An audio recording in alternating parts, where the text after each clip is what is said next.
মৃত্যু মানুষের জীবনের এক অনিবার্য সত্য, কিন্তু প্রিয়জনের মৃত্যু ঘটলে শোকের পাশাপাশি পরিবারের ওপরে নেমে আসে নানা দায়িত্ব।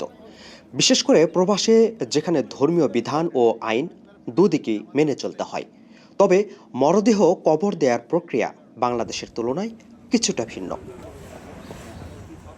যুক্তরাষ্ট্রে কোনো মুসলমান হাসপাতালে মারা গেলে প্রথমে চিকিৎসক মৃত্যুর বিষয়টি নিশ্চিত করেন। হাসপাতালের বাইরে মৃত্যু হলে মেডিকেল এক্সামিনারের অনুমোদনের প্রয়োজন হয়। আইনি প্রক্রিয়া শেষে লাশ পাঠানো হয় ফিউনারেল হোমে। সেখানে ইসলামী শরিয়া অনুযায়ী স্বেচ্ছাসেবীরা মরদেহ গোসল করান। নির্ধারিত তাপমাত্রায় নির্দিষ্ট সময় পর্যন্ত সেখানে লাশ সংরক্ষণ করা হয়। নিউ ইয়র্কে মরদেহ দাফনের মোট খরচ সাধারণত $5,000 থেকে $15,000। এর মধ্যে ফিউনারেল হোম, পরিবহন, কবরের প্লট, কবর খনন, প্রশাসনিক ফি অন্তর্ভুক্ত থাকে।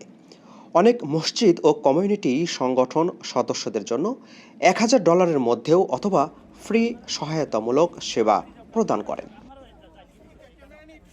ফিউনারেল হোম থেকে পরিবারের সদস্যদের পছন্দ মতো লাশ জানাজার জন্য নেওয়া হয় মসজিদ ও ইসলামিক সেন্টারে।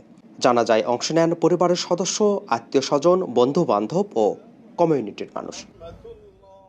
জানাজা শেষে মরদেহ নেওয়া হয় কবরস্থানে। নিউ ইয়র্ক সিটিতে জমির সংকট এবং কবরের উচ্চ মূল্যের কারণে অনেক মুসলমানকে দাফন করা হয় long island, new jersey, Pennsylvania কিংবা নিউ ইয়র্কের বিভিন্ন কবরস্থানে। তবে এসব কবরস্থানের এক পাশে খ্রিস্টান, এক পাশে ইহুদি, অন্য পাশে মুসলমানদের কবর দেওয়া হয়। পাশাপাশি মুসলমানদের মালিকানাধীনও কিছু কবরস্থানে দাফন করা হয়। লাশ কফিনবন্দি অবস্থায় নিয়ে আসা হয় কবরস্থানে। সেখানে এক্সকাভেটর দিয়ে কবর খোঁড়া শেষে বিশেষ বেল্টের মাধ্যমে কফিন সহ মরদেহ ধীরে ধীরে কবরে নামানো হয়। কফিনের ওপরের ঢাকনা সরিয়ে তার উপর বসানো হয় কংক্রিটের প্লেট। এরপর শুরু হয় মাটির দিয়ে ঢেকে দেওয়ার প্রক্রিয়া। এটুকু করা হয় এক্সকাভেটর দিয়ে। পুরো প্রক্রিয়া শেষ করা হয় যন্ত্রপাতির মাধ্যমে।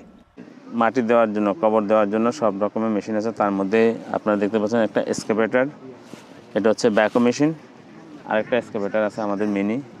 আমরা এক্সকাভেটর দিয়ে প্রথমে মাটিটা করি, তারপর আমরা বক্সগুলো আনি, আমরা বেল্টের মাধ্যমে বক্সগুলো আমরা নিচে রেডি করে রাখি। তারপর যখন কফিন আসে তখন আমরা এটা বেল্টের মাধ্যমে, কোনো হাতের নামানোর কোনো কাজ নেই, মেশিনের মাধ্যমে আমরা সব কিছু কমপ্লিট করি। তারপরে আমরা মাটি দিই, সব কিছু পরিশোধ করি। বিশেষ করে আমাদের এক্সকাভেটর এবং ব্যাকো, এই দুইটা মেশিনে আমাদের মাটি দেওয়ার জন্য কাজ করে। প্রিয়জনকে হারানোর বেদনা কখনোই কমে না। তবে প্রবাসের মাটিতে ধর্মীয় বিধান অনুযায়ী সম্মানের সঙ্গে শেষ বিদায় দেওয়াই হয়ে ওঠে স্বজনদের সবচেয়ে বড় দায়িত্ব। আপেল মাহমুদ, ঠিকানা নিউজ, নিউ ইয়র্ক।